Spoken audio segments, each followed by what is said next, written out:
Jesus gave his life for us. He gave his life for me. He gave his life for you. It's hard to come to terms with that. So we listen to the Passion narrative. Each and every time Jesus is hit with a scourge, every time he falls, every time he's verbally abused, every time one of the nails is hammered into his hands and his feet, every second he endured pain. It was for you. It was for me. It was for us. What do we do with that? Because if we let that sink in, it stirs up a lot of thoughts and emotions. For some, maybe fear, embarrassment, a sense of unworthiness. For others, unfortunately, indifference. And for still others, a real sense of gratitude and love and devotion, a desire to do God's will. What's going on in you right now? And what are you going to do with it? To help process this all, I want to point us to a person who was there, going through a lot of thoughts, feeling a lot of emotions, someone who was always there in the life of Jesus. And that would be Mary, Jesus' own mother. Imagine what she was going through, what she was experiencing. It's like a sword piercing through her immaculate heart. Standing there watching her beloved son executed in the worst way imaginable. Mary's great Magnificat at the Annunciation was her promise to the Lord to follow him no matter what it cost. And it cost her a lot. She would go wherever she was sent.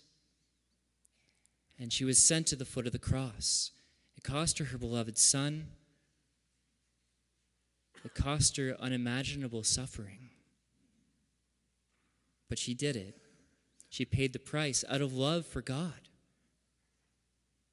When she gave her yes, she gave her everything. She gave totally, completely. Even to the point of this worst moment, accepting a new mission from her son, from the cross. As she was entrusted to John, who stood there in place of us, in place of the whole church, Mary was given to us to be our mother.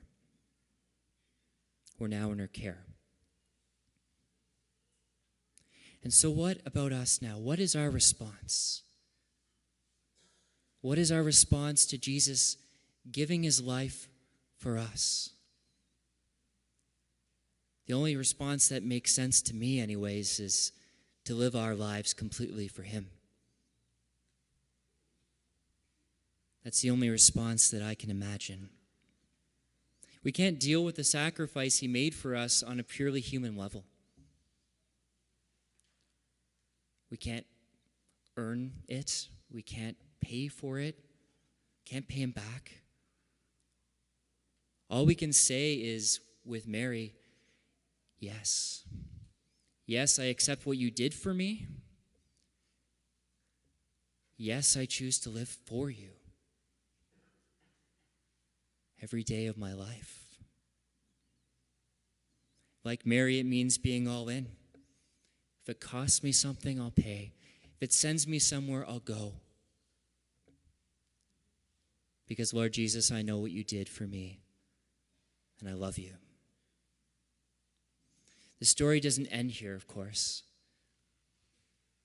Not for Jesus, not for Mary, not for the church, not for you, not for me. We're going to celebrate the resurrection very soon. It's going to be hopeful. It's going to be joyful. It's going to transform absolutely everything. But the path to the resurrection leads through the cross. For Jesus, for Mary, for the church, for you, and for me. We acknowledge that when we venerate the cross in this liturgy. More importantly, we acknowledge that when we choose to live our lives for Jesus every day. We acknowledge that when we unite our own crosses and sufferings to the cross of Christ. Saying that this was not just a historical event. Jesus, you can redeem me today. So, Lord, I'm totally yours.